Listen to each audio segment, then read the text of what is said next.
இப்போ நம்ம மசாலா குழம்பு செய்ய போகிறோம். மசாலா குழம்புக்கு நான் அடுப்பில் வந்துட்டு ஒரு சட்டி வச்சுருக்கேன். ஸோ இப்போ வந்து நான் கொஞ்சமாக வந்துட்டு ஆயில் சேர்த்துக்கிறேன்.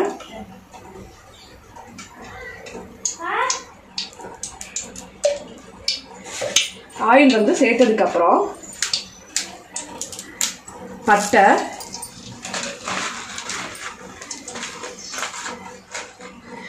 கிராம்பு சேர்த்துக்கோங்க. கொஞ்சமாக சோம்பு,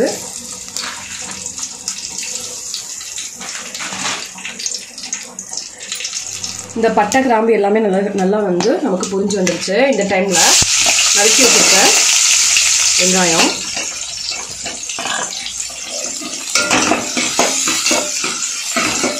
இது நல்லா வந்து நமக்கு வதங்கி வரணும்.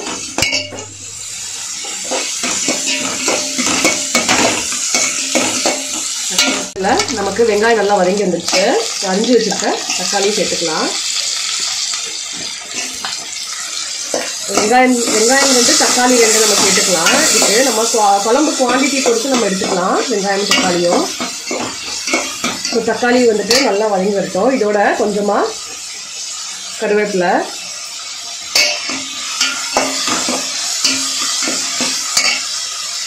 ரெண்டு பச்சை மிளகாவும் சேர்த்துக்கோங்க.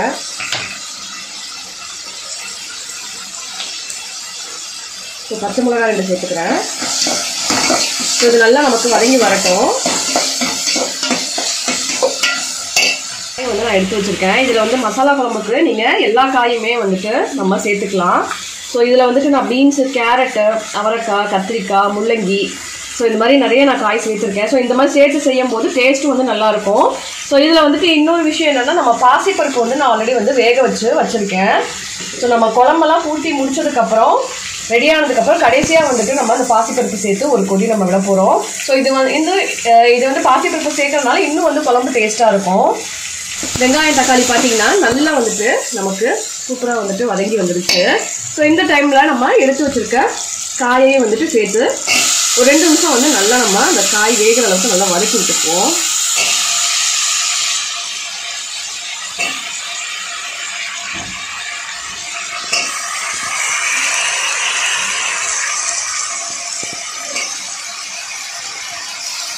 ஸோ 2 நிமிஷம் வந்துட்டு நல்லா வதங்கி வரட்டும். இப்போ நம்ம காயெல்லாம் சேர்த்ததுக்கப்புறம் கொஞ்சமாக வந்து நான் உப்பு சேர்த்துக்கிறேன். ஏன்னா நம்ம உப்பு சேர்த்தோம் அப்படின்னா நமக்கு டக்குன்னு வந்துட்டு காயெல்லாம் கொஞ்சம் வதங்கி வரும்.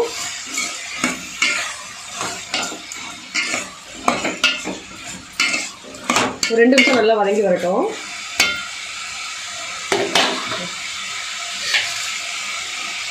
இப்போ நம்ம குழம்புக்கு வந்துட்டு தேங்காய் வந்துட்டு நம்ம அரைச்சிக்க போகிறோம். தேங்காய் அரைக்கும் போது நம்ம வந்து பூண்டு பல் சேர்த்தா போதும். நம்ம இஞ்சி பூண்டு பேஸ்ட்டு சேர்க்கணும்னு அவசியம் இல்லை.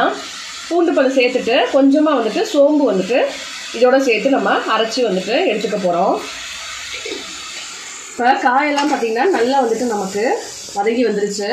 ஸோ இந்த டைமில் நம்ம அந்த மசாலா ஐட்டம்லாம் ஆட் பண்ணிக்கலாம். மஞ்சள்தூள் 1/4 ஸ்பூன் அளவுக்கு, மிளகாத்தூள் வந்துட்டு உங்களுக்கு காரத்துக்கு ஏற்ற மாதிரி நீங்கள் ஆட் பண்ணிக்கலாம். ஸோ நான் வந்து 2 ஸ்பூன் அளவுக்கு நான் ஆட் பண்ணுறேன். இதில் வந்து மல்லித்தூள் வந்துட்டு 1 ஸ்பூன் அளவுக்கு எடுத்துக்கலாம். மசாலா ஐட்டம்லாம் சேர்த்ததுக்கப்புறம் நம்ம கொஞ்சமாக உப்பு சேர்த்துருக்கோம். இப்போ தேவையான அளவு உப்பு நம்ம சேர்த்துக்கிட்டு நல்லா வந்துட்டு ஒரு நிமிஷம் வந்துட்டு நல்லா நம்ம வதக்கி விட்டுக்குவோம். இந்த மசாலா பச்சை வாடெல்லாம் கொஞ்சம் போகும். ஸோ சிம்மில் வச்சு நல்லா அந்த 1 நிமிஷம் வந்துட்டு நல்லா வதக்கிக்குவோம். இப்போ நம்ம அந்த காயெல்லாம் வந்துட்டு நல்லா வெந்து வந்துடுச்சு. இந்த டைமில் நம்ம இப்போ தண்ணி சேர்த்துக்கலாம்.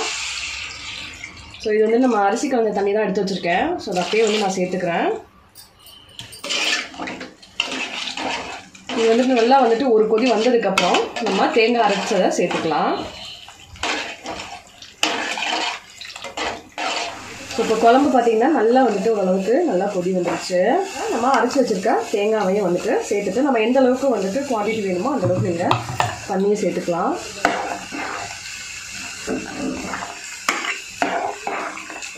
ஸோ இது நல்லா வந்துட்டு ஒரு நிமிஷம் வந்துட்டு நல்லா வந்துட்டு கொதி வரட்டும்.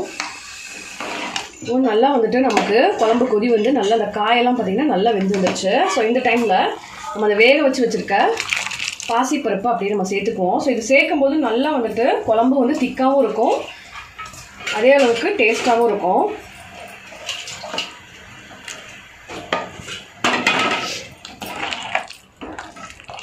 இதை நல்லா வந்துட்டு ஒரு நிமிஷம் வச்சு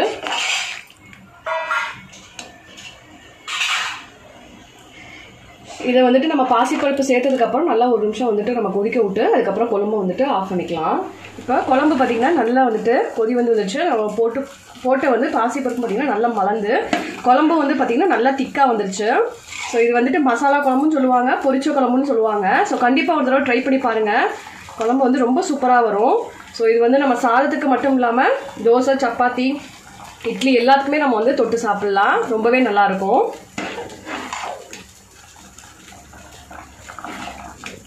ஸோ கடைசியாக வந்து நம்ம கொத்தமல்லி தலையை போட்டு நம்ம குழம்பை இறக்கிக்க வேண்டியதான்.